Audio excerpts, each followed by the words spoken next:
For this video, I wanted to talk about why I think that people cannot boycott Israeli supportive brands due to certain reasons, and so yeah. The first reason is related to alternatives not being easily available could be the only types of products they get.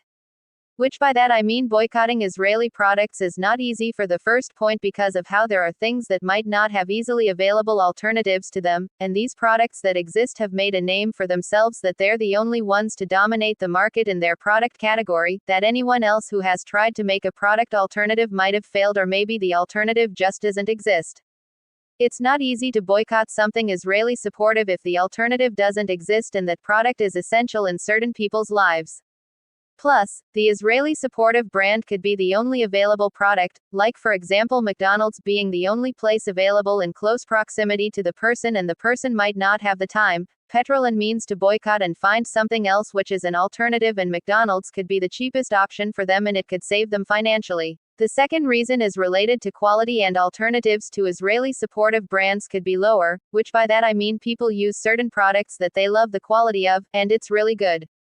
They might not boycott certain products for being Israeli supportive even if they want to use alternatives, because the brand is better in quality and they trust it more despite it supporting bad people.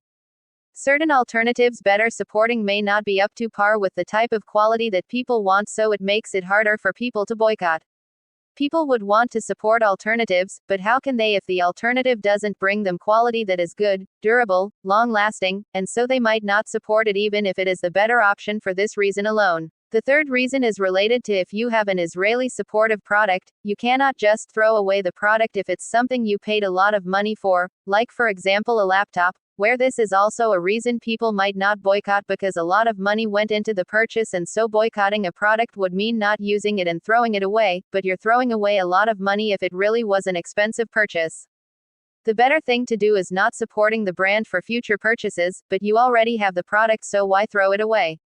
You've already made the purchase. Throwing away the product doesn't erase the purchase. Also, I'm talking about if you've purchased the product before knowing they were a product to boycott or before the whole boycotting of Israeli supportive brands arose. The fourth reason is related to the alternative might be expensive, which by that I mean maybe the Israeli supportive brand is cheaper and the alternative is more expensive.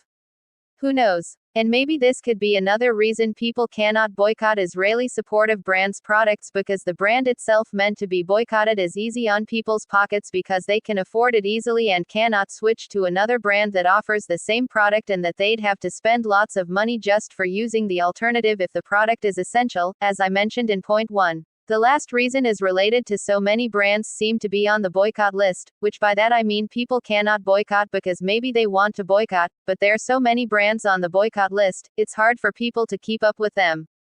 I know for me it's hard as well because the BDS list is long, and yes, this reason might be slightly dumb, not strong enough and not completely valid as a reason not to boycott, but knowing every company on the BDS list is hard to remember for people to keep track and find alternatives, which is time consuming because of having to carefully decide which brands not to use, and not everyone has the time for that. In the end, I'm not trying to justify not boycotting Israeli supportive brands because you definitely should. I'm just looking at reality and why certain people cannot boycott. Also, people should not come for others who don't boycott, which was part of my very first video on this channel, and people should first understand the reasoning as to why these people don't boycott. It could be for the reasons that I mentioned above or more reasons that I haven't thought about.